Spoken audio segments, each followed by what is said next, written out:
Les Sablez-le-Mac trimestriel numéro 1, janvier 2022.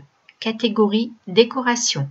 Article rédigé par Olivia Croison, lu par Claire Cosson. La nouvelle tendance déco, le japandi, s'est installée dans nos intérieurs depuis l'année dernière. Mais le japandi, c'est quoi? Le japandi, contraction de Japon et de Scandinavie, fait référence aux deux modes de vie de ces pays. Le wabi-sabi, expression japonaise qui représente la plénitude et la recherche de la beauté dans l'imparfait, l'esprit est zen, détaché de toute source polluante, et le ij, expression scandinave qui se rapporte au confort et au bien-être. L'authenticité, le minimalisme et l'esthétisme du style japonais se mélangent au style scandinave, cocooning, chaleureux et fonctionnel. Mais le japandi, au-delà d'être une tendance, est surtout un état d'esprit qui nous invite à nous ressourcer, nous recentrer à l'essentiel et à nous faire du bien. On pense à soi et on se crée notre cocon. Les codes à adopter. Les couleurs sont claires et ou foncées. On mise sur des teintes douces comme un gris ou un vert tendre Gaspésie et pour plus de contraste, on rehausse avec des teintes sourdes comme un gris charbon, un vert forêt ou un bleu nuit. Le style japandi mélange la luminosité des intérieurs nordiques au clair-obscur asiatique. Les meubles sont épurés. On associe la rondeur du scandinave à la droiture et l'élégance du Japon, et on privilégie les meubles bas à la hauteur. On marie son canapé ou son fauteuil aux courbes douces à une enfilade basse aux lignes droites et élégantes du style japonais. Les matières sont naturelles et brutes et le végétal omniprésent. Le bois est clair ou foncé pour son authenticité.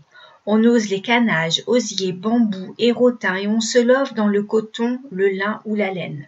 Et surtout, on pare ses vases de grandes branches légères ou de fleurs séchées et on pose une immense plante dans un angle. On ne surcharge pas et on mise sur la simplicité. La déco est simple et élégante. On n'expose que les objets qui sont beaux et qui nous tiennent à cœur. On craque pour des accessoires déco sobres, en bois, céramique, verre ou pierre, des coussins et des plaids en matière naturelle aux teintes neutres et aux motifs aériens ou graphiques. Et on se fait plaisir sur des luminaires. On met en valeur ses appliques et ses suspensions en bambou, verre ou papier mâché pour le côté japonisant. On n'hésite plus sur l'énorme suspension en osier qui nous plaît. En bref, exit le superficiel, on fait place à l'essentiel et au beau en se faisant plaisir. Et si on se laissait tenter à se faire du bien? Les conseils d'Olivia. Vous n'avez pas de perceuse pour poser votre cadre ou votre déco. Pensez aux chevilles auto-perceuses ou auto-foreuses ou à expansion qui s'insèrent dans la cloison sans outils et sans avoir besoin de percer au préalable. Auto-perceuse à visser. Enfoncez la cheville avec un marteau directement dans le mur. Vissez, la vis écarte les ailettes situées à l'arrière et assure le maintien de la cheville.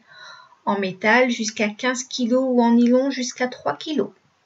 Autoforeuse à visser, en métal jusqu'à 20 kg. Vissez directement la cheville dans le support, la pointe filetée perce le support. Une fois en place, la vis s'insère et se retire facilement. Autoforeuse à expansion jusqu'à 25 kg, vissez la cheville. Une fois contre le mur, continuez à visser pour déformer et écarter les ailettes qui vont s'écarter comme un étau derrière le mur.